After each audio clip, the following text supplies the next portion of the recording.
Hey guys, how's everybody doing with the brand new Gremlins TV show coming out tomorrow on the new Max? I've decided to go back and review the 1984 horror movie Christmas classic, Gremlins. Before I begin, Gremlins is a very special movie to me. I grew up watching the absolute shit out of it. This was like my third favorite movie growing up of all time. My mom, when I was a little child, she took me to Hastings, or maybe I don't think she took me to Hastings. I'm pretty sure she had this. She got me a DVD of Gremlins and said that I needed to watch this movie. She said that I would love it, and it was one of her favorite movies growing up. And I that got me intrigued. And I saw this weird looking animal on the cover, and I was like, "Oh, that guy looks weird." But then when I popped in the movie, the guy was absolutely cute and I grew up absolutely loving this movie. Then this is another part where Hastings comes in. I really miss that. I really miss that. I really wish my stupid ass town didn't close down. Thanks, Amazon. Fucking assholes. Anyways, my mom took me to Hastings. We would go there like basically late once a week. It was like my favorite place in the world.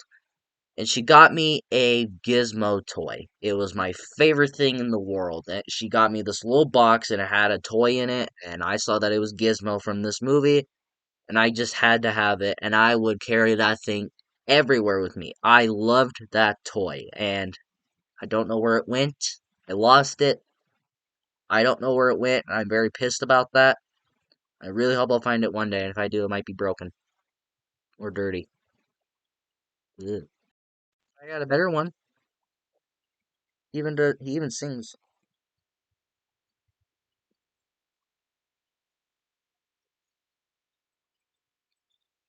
I really hope I don't get copyright strike for that. All out of the way, let's go into this movie with my thoughts on it. Starting off with my positives on Gremlins is the main characters. I think these characters are great, they are entertaining, they are likable. You don't want to watch any of them die, and when they are fighting the Gremlins, you're kind of scared that they're gonna die, but they don't. Spoilers. Not really. But I like these characters. There are some characters in this movie that I don't stand, but they are not the main characters. I love this main character where he gets Gizmo and he cares so much about it. He's basically just your casual movie character where you like. He has a girl that he likes. He gets with the girl at the very end, and he also has a cute pet. I love that main character, and I even talked about his girlfriend. I think she's very likable. We don't get to see her much in the movie, but she is pretty cool what she has in this movie. She is pretty entertaining. I even like the mom and the dad, especially the mom. I think she might be my favorite character of this movie. She is so likable where she's just a nice person and even jokes around here and there. Like there's even a part in this movie where there's a gremlin in her kitchen eating the gingerbreads that she just made and she goes fucking nuts on him.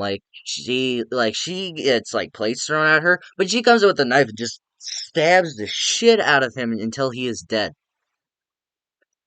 Do not get between that woman and her kitchen. She will fuck you up.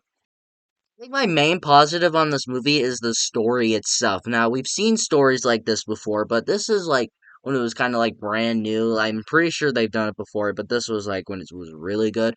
Where you get this guy, it's Christmas time, his dad goes around the world because he invents stuff, and he comes back home for Christmas.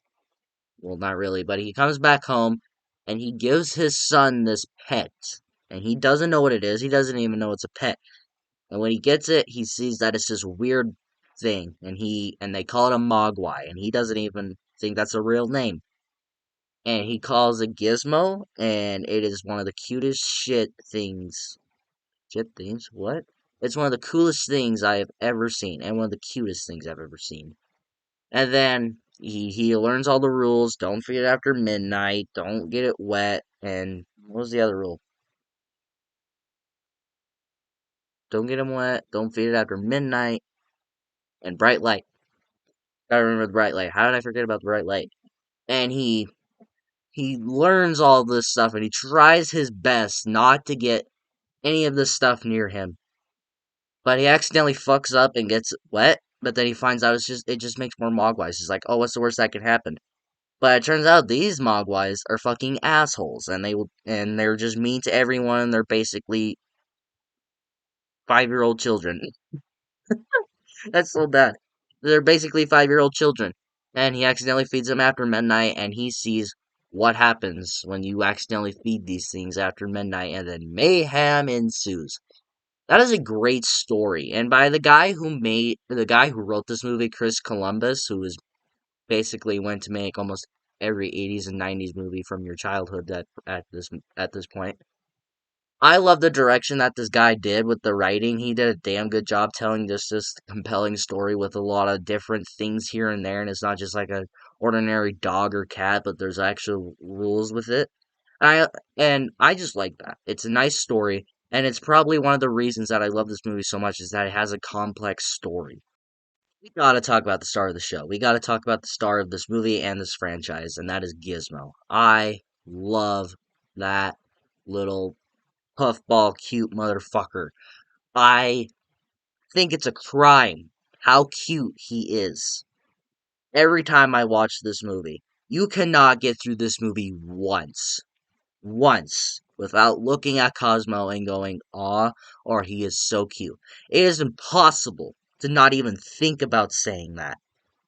He is one of the cutest little shits I have ever seen in my life, and it should be a crime that he's so cute. I love him so much. That's why I have that toy over there I just showed you. And I'm so pissed that I lost the toy that I got, the first one I got. I'm so fucking pissed about that. I love Gizmo. He is the star of this franchise. He is the face of this franchise. He is what makes this franchise happen. And I'm so intrigued to see how they handle him in the new Secrets of the Mogwai show. They better not fuck it up. I swear to God, I'll strangle the creator of that show if they mess him up. And like I said, I already talked about the rules, but I like the generic rules with him and all that. He's just so cute. What else do you want to know about Gizmo? He's fucking cute. Another thing, people who grow up in this new generation, who think that old movies are outdated, I guess you could say what they say. But this movie ages well. It ages really fucking well. For a movie that's PG as well, there are some elements here and there like, how is this not rated R? But yet again, the PG-13 thing was not a thing until after this movie came out. After this movie came out, voila, the birth of PG-13. I'm still wondering how this movie is not rated R though. But yeah, I think this movie ages well. The effects, especially like the practical effects. This movie also shows that practical effects top CGI. I'm not the biggest fan of CGI, but CGI does seem to work in some movies, only some. But practical effects always tops over that. This is in like the conversation of top 10 or 15 most like best practical effects, and in the talks like how to do a movie practical effects thing. Excuse me. I think that this movie ages awesomely. The acting ages well, the practical effects ages well, the camera work, the cinematography, the directing, the writing, everything about this movie ages so damn well. And I bet you, like, if this new generation watched this movie, they would say, "Oh, yeah, this movie ages fine. It's not that bad." Except for these little things called VHS, which I bet half of you don't even know what the fuck that is. I think this movie does a good job of that perfect blend of horror and comedy. This movie is a horror comedy. There are some good pure horror moments in this movie, especially when like the actual gremlins come out and they start killing people and all that, and especially when they die as well. Those are standout moments, and those are like pretty good horror moments. And there's also some silly moments where this movie just has fun before the horror elements start. Now, I will agree there are some moments here and there that aren't very funny and are too a little bit goofy, but they are going for that Looney Tunes like vibe, which I understand and I get it, that's the point. But it does go over the limit a little bit too much sometimes here and there, but it works. That's the point. This movie is having fun about these like killer animals that can apparently turn into fucking demons if you get them wet and you feed them after midnight. That's what will happen. This movie is having fun for what the movie it is. For it being a horror comedy, it it takes the horror and the comedy and it mixes them well, and it puts them in the perfect spots. They have the perfect spots for the horror elements, and they have the perfect spots for the comedy elements, and it works. Wow. I also think the music in this movie is pretty good. For this movie being set in Christmas time and all that, the music is pretty good. Even like their own theme where they go that la la la la la la la la la la la la. That song is great too, and it's instantly iconic. I've seen people even say that's one of the greatest movie scores of all time. I've seen people put that in their top five. Not lying, it's actually that good. Best movie theme is Star Wars, just saying. But I think the music in this movie is great. For it being a Christmas movie, there's a bunch of iconic Christmas songs out there. The Christmas music is great in this, and it fits in every spot that it's put in. And even like the Gremlins theme, the movie score for this movie, it works perfectly. I want to talk about the Gremlins when they turn evil. Now, like I said, if you feed them after midnight, they turn into these weird demon-like things. God, I'm gonna fix my camera once I fixed it. I like these evil gremlins too. I even have like a little box toy up there that's like an evil gremlin where I like Spike. I think he's easily the best evil gremlin where he has like kind of like a fucking mohawk going, which I think is also really silly. I like that. I just love these evil gremlins in general, and they you could tell they're having fun, especially that movie theater scene with the Snow White and the Seven Dwarfs. Hi ho, hi ho, hi ho, hi ho, hi ho, hi ho. A fucking scene where when they're in a bar and they're just getting their asses drunk and playing poker, spinning around on a fucking ceiling fan. These evil gremlins are having fun. They know that they're causing a bunch of mayhem, like when like when they mess with the brakes on cars, when they mess with the light with the stoplights and all that. They know they're causing mayhem, especially that little laugh after they do something. No, guys, this is a perfect movie. I love this movie. Like I said, the comedy moments don't always work for me personally, but other than that, this movie is great. I absolutely love this movie. This is an absolute classic of a film, and I still hold it against Steven Spielberg for saying this is not a Christmas movie. Well, if it's not a fucking Christmas movie, then what is it, asshole? But this is a great horror movie. It's a great movie, and it's by far a Christmas classic. And this is a movie that if you have not watched it already, what stone have you been living under? And go out and buy it. What do you guys think of the original Gremlins movie? Do you love this movie? Do you some reason don't like this movie?